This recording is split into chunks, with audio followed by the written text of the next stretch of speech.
Hi everyone, today I'll tell you how things are going at my construction site, how I almost didn't even start and already messed up, and also how I plan to make the foundation for relatively little money. Pretty much on a swamp, because in some places here I even have moss growing. I was supposed to build a proper driveway first, but instead I began by excavating and removing the fertile soil. My house is only 50 square meters, so I thought, what's the big deal about digging up just 50 square meters to one spade's depth? But as it turned out, even though my house is only 50 square meters, the building footprint ended up being over 100 square meters. Unfortunately, I also had to cut down 5 apple trees.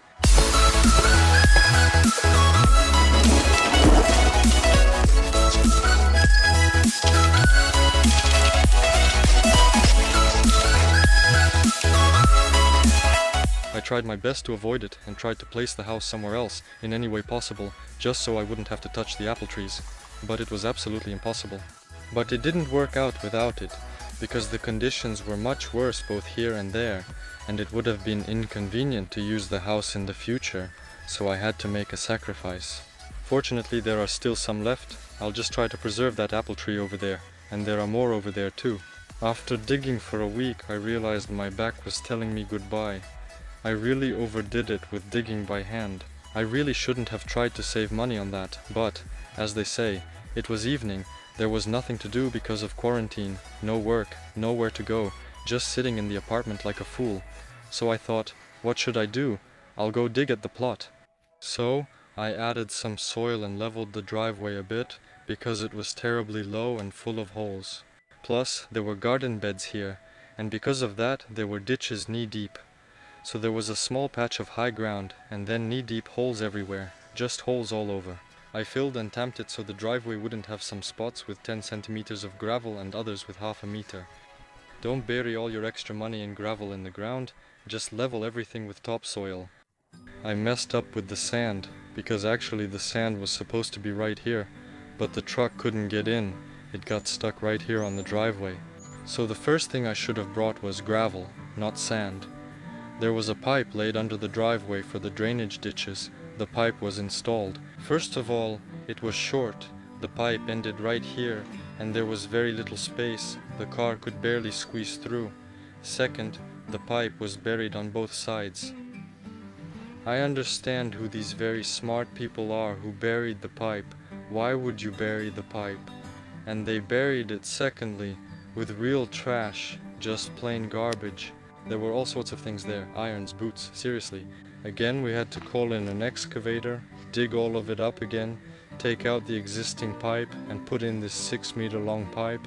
As usual, I decided to save some money. There was a bottomless metal bucket. I cut the bucket and made a patch between the existing pipe and this pipe. Then I sealed it all with roofing felt, which was also here. On the plot, I covered it with stones, a million layers of slate, and added some sand for savings. Again, so that the whole volume isn't filled with crushed stone. Ideally, all of this should be filled with crushed stone so it doesn't get washed out.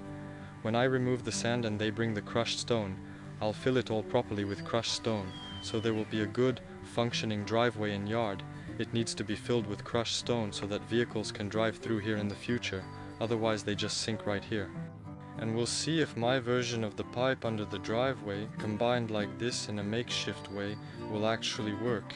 If the pipe doesn't work, then I'll just hire an excavator later and do it properly, like I'm planning to do the foundation in the swamp, under 30 centimeters of fertile soil. I have this kind of very fine sand, commonly called quicksand, because when it's oversaturated with water, it literally flows, in the truest sense of the word.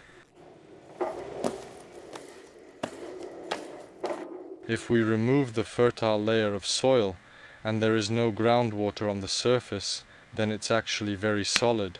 For the next 3 meters, it's exactly the same layer.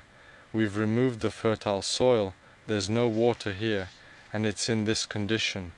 Accordingly, if we work with this particular layer, everything will be absolutely fine. And I'm planning to put the strip here, make a backfill over the entire building area, and install a strip foundation. And the only condition is that drainage will be installed around the perimeter of the house to divert, again, surface water. I made a scaled down model of the pit, and now I'll show you what happens if you build a deep foundation with this type of soil. We've taken out the fertile layer, added sand, and it's compacted and strong. If I dig further now, is that a mistake?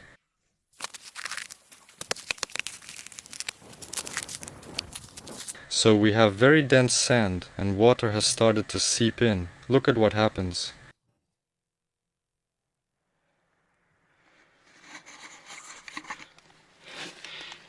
From a very dense base, it started turning into just a mess, into absolute sludge, and it started to flow.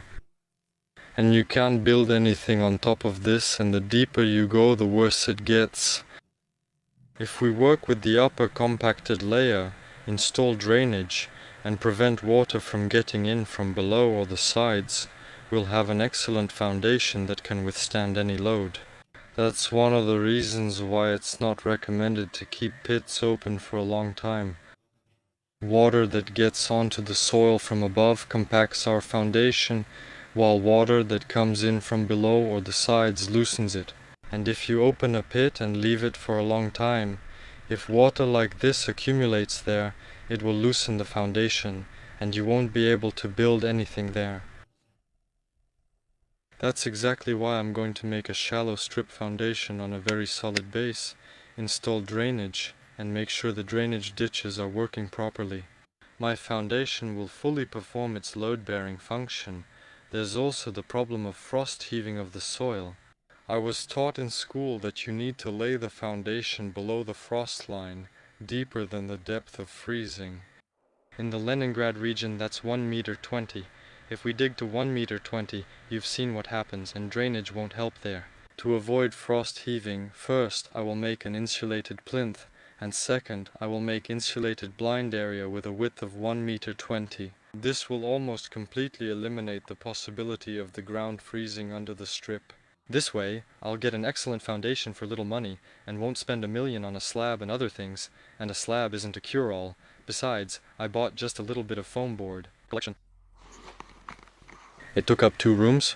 You can just set it up, and from it you can build a house, a pipe for a well, drainage, a pipe, bought geotextile. I needed to set up electricity in my existing house because there was a meter and a main circuit breaker here, but there was nothing else, no lights, not a single outlet. I installed an outlet and did the lighting for the first time in my life, so I did it in a makeshift way, without any junction boxes. But everything works, everything is functional. I figured it out literally after watching about an hour and a half of video tutorials on YouTube, and I already connected everything. This was the first time in my life I did this. Another mistake I made was buying this scooter. I bought it because it was the only 2-wheeled one in our city. All the others were single-wheeled and they're uncomfortable. In reality, it's made out of some kind of foil, it breaks so easily it's crazy. The scooter lasted just 3 days before the wheels fell off and I had to weld them back on. The container itself is made as if from a tin can. After 3 days it started tearing. Even at the attachment point it started tearing here. I'll have to upgrade it.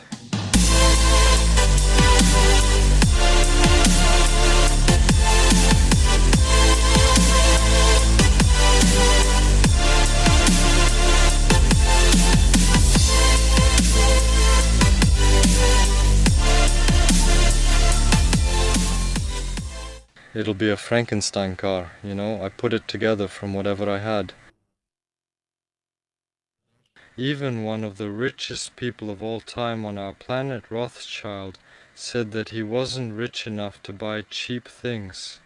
When you try to save money by buying something cheap, it just breaks and causes more headaches.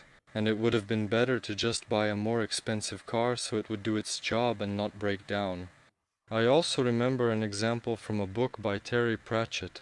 People who try to save money buy cheap boots, let's say for 1,000 rubles, and they always have wet, cold feet, and those boots last for 1 season at most. But you could buy boots for 5,000, good leather ones with real fur, and they would last for 10 years. And you'll always have warm, dry feet. And in the end, the one who tried to save money ended up overpaying and got a low quality product, while the one who bought a quality item right away actually saved money. I've already spent around 100,000 rubles so far, and I'll show the expenses in each episode.